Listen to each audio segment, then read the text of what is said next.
नमस्कार। आज बात करते हैं एक ऐसे राज्य की जिसकी कहानी उतनी ही पुरानी है जितना खुद भारत का इतिहास। एक ऐसी जमीन जिसने बड़े बड़े साम्राज्यों को जन्म दिया, दुनिया को ज्ञान की रोशनी दिखाई और आज वो एक नए भविष्य की तरफ देख रही है। तो चलिए बिहार के इस सफर पर निकलते हैं। तो सबसे पहले ये समझते हैं कि इसका नाम बिहार क्यों पड़ा। देखिए, ये शब्द असल में विहार से निकला है, जिसका मतलब होता है मठ या मोनेस्ट्री। सोचिए, नाम में ही इस धरती की गहरी आध्यात्मिक जड़ों की कहानी छिपी है। ये वो जगह थी जहां कभी ज्ञानी और भिक्षु रहा करते थे। और यहीं से हमारी कहानी का पहला पड़ाव शुरू होता है।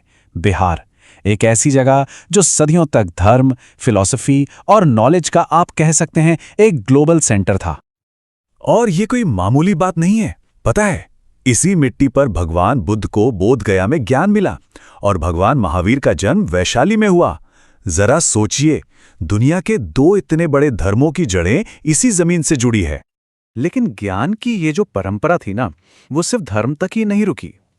इसका सबसे बड़ा सबूत है नालंदा यूनिवर्सिटी।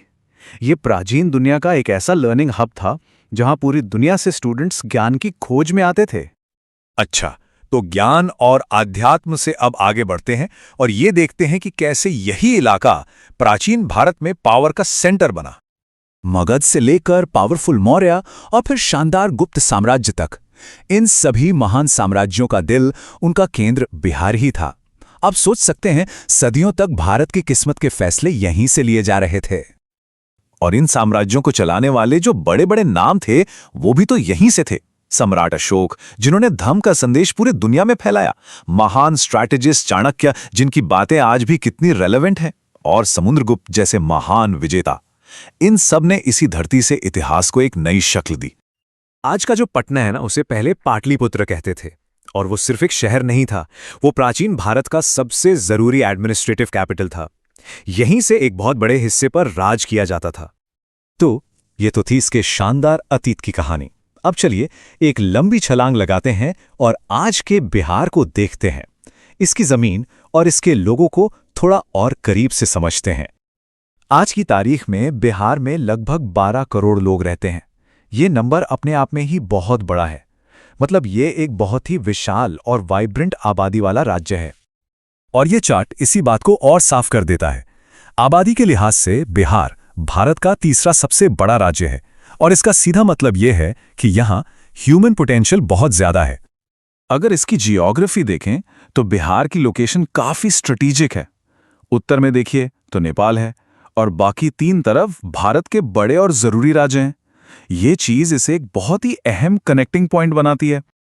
गंगा के उपजाऊ मैदान हैं तो जाहिर है कि यहाँ की इकोनॉमी का बेस खेतीबाड़ी है। और एक इंटरेस्टिंग फैक्ट बताऊं, मक्के के प्रोडक्शन में बिहार पूरे भारत में नंबर 1 पर है। ये इसकी एग्रीकल्चरल ताकत के दिखाता है। अब बात करते हैं उस चीज की जो किसी भी जगह को उसकी असली पहचान देती है, यानी वहां का कल्चर। चलिए बिहार की रंग बिरंगी संस्कृति की दुनिया में चलते हैं। अगर बिहार की कल्चरल आइडेंटिटी को किसी एक त्योहार में देखना हो तो वो यकीनन छठ पूजा है। सूरज देवता को समर्पित ये पर्व सिर्फ एक फेस्टिवल नहीं है, बल्कि एक इमोशन है, एक भावना है जो दुनिया भर में फैले बिहारियों को एक दूसरे से जोड़ती है। और एक और कमाल की बात, बिहार में ही सोनपुर मेला लगता है, जिसे एशिया का सबसे बड़ा पशु मेला कहा जाता है। सोचिए, परंपरा और व्यापार का कैसा अनोखा संगम है जो सदियों से चला आ रहा है। यहाँ की भाषाई विविधता भी बहुत ज़बरदस्त है।